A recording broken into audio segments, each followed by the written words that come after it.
In the name of God, Father, Son, and Holy Spirit.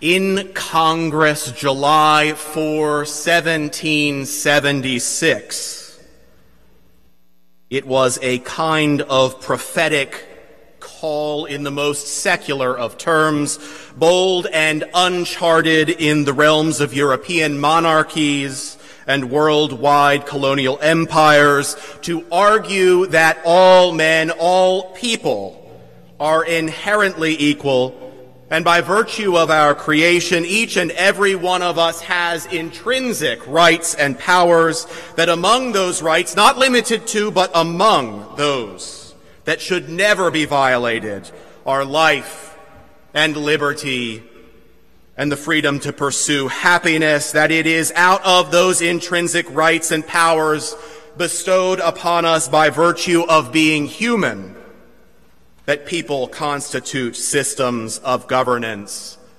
among ourselves.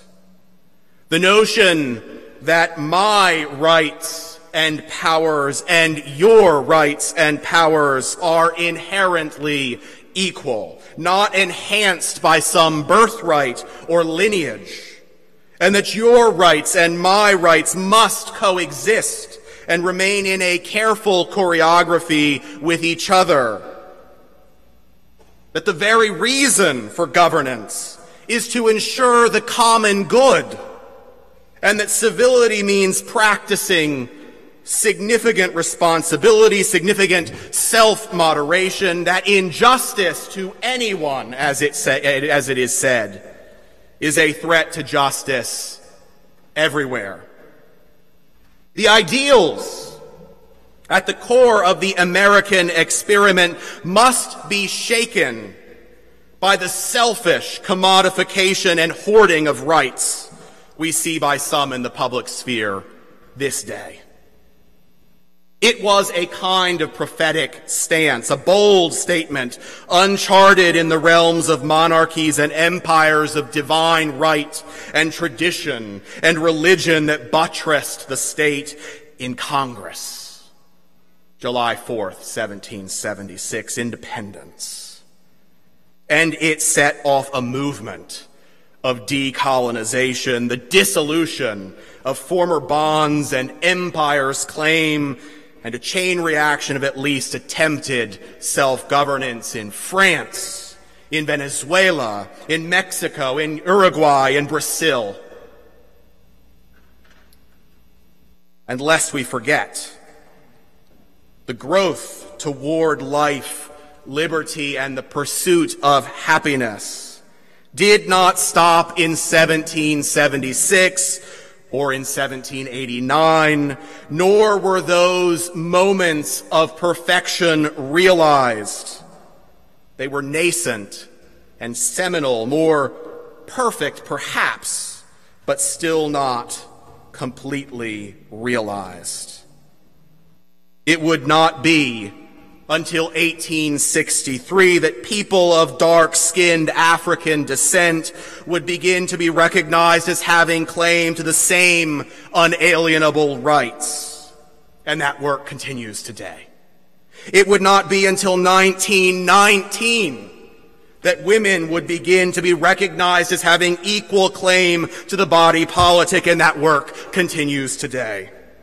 It would not be until 2015 that despite the fact that my forebears bled on this soil for freedom, I, like my fellow LGBT siblings, would begin to be recognized to have equal claim to my inherent rights under the law to marry. And my rights to equal protection are still being debated publicly as I write this sermon.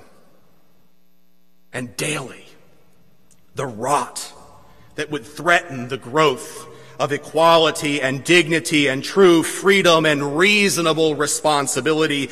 Daily, it seems, the powers of rampant wealth hoarding and economic inequality, of racial superiority complexes, of commitment to war and not to peace, of using up finite and fragile resources of this earth with reckless abandon, of hiding behind flimsy moralism and religiosity in order to rally masses to further political agendas. Daily those forces threaten to choke the growth of independence.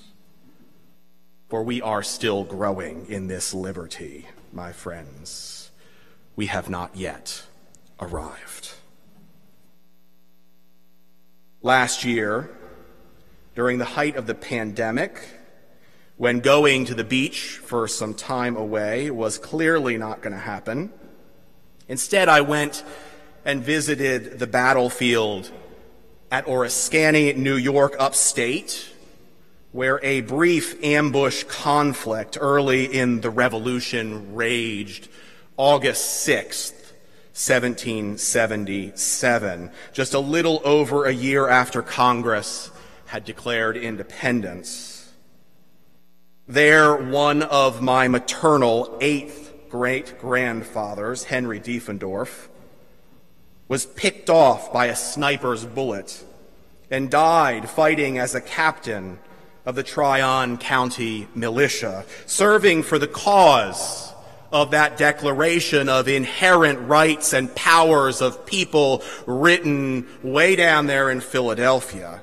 And I stood there in the eerie quiet on that battlefield on a beautiful, luminous blue day and wondered to myself what Grandpa Henry thought he was fighting for.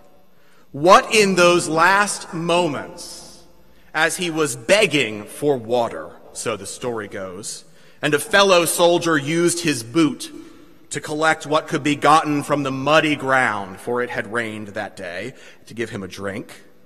What did Grandpa Henry think he was fighting and dying for? I will never know. But I am almost certain that his vision of liberty was limited to his context and his worldview. I cannot imagine he ever dreamt that his descendant, my mother, would not only serve in the military, but would vote. I cannot imagine that he dreamt of me marrying. I cannot imagine he dreamt of a black person serving as Secretary of State or President or Vice President, or better yet, Poet Laureate. But that is the thing about the prophetic. It calls us to labor and to grow and perhaps even to sacrifice entirely toward a future we can neither see nor imagine, a future more mysterious and more ample far than even the most radical patriots can dream. That is why the prophet's hometown and kin so often find it difficult to welcome her. That is why Jesus, who comes proclaiming freedom and wholeness and dignity, who comes healing and liberating and upending social order, that is why he is rejected and finds himself unwelcome and underestimated among those who know him best. This is why Paul feels the need to remind the Christians in Corinth that it is the gospel itself and the power of the risen Christ alone that has the power and capacity to bring about the kingdom truly, not showy, self-acclamatory visions and claims to authority. This is why, my friends, when the church is truly prophetic, it is not cozy with powers and principalities, but rather unwelcome by them and calls them into account. And whatever the politics at play at any time, our call as Christian people is to proclaim the gospel. However that may or may not intersect with the governmental administration of the day. And what are the gospel characteristics, my friends? equality, dignity, forgiveness, freedom, wholeness, reconciliation, peace, self-giving love. These are the unalienable foundations of the Constitution of God's Commonwealth. And it is for these that we must strive continuously in ourselves, in our nation, and in the world.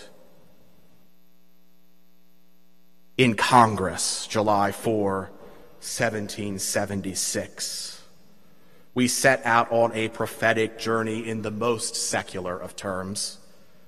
And we have not yet arrived, but are growing and laboring and learning and striving. And all the while, Christ is calling you and me, U.S. Americans today, yes, but Christ's own forever.